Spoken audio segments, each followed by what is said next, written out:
Et honnêtement, c'est très souvent, dans 9 cas sur 10, le groupe échec qui a les choses les plus intéressantes.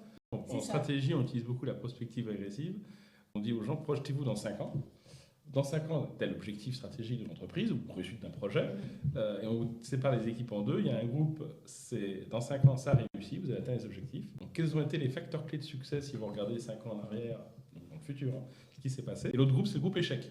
Alors, généralement, ils n'aiment pas être dans le groupe échec. Ils sont un peu vexés. On met généralement le chef dans le groupe échec. C'est très fort. Et donc, là, c'est plutôt qu'est-ce qui s'est pas fait dans les 5 prochaines années pour que ça ait échoué. Et honnêtement, c'est très souvent, dans 9 cas sur 10, le groupe échec qui a les choses les plus intéressantes. Parce que ça libère.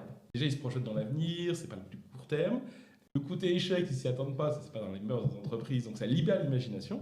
Et souvent, bon déjà, quand on regarde les deux, après on fait des mélanges, on voit des choses en relief, et c'est normal. Parce que l'échec, l'inverse de l'échec, c'est le succès, donc on retrouve bien sûr le pendant.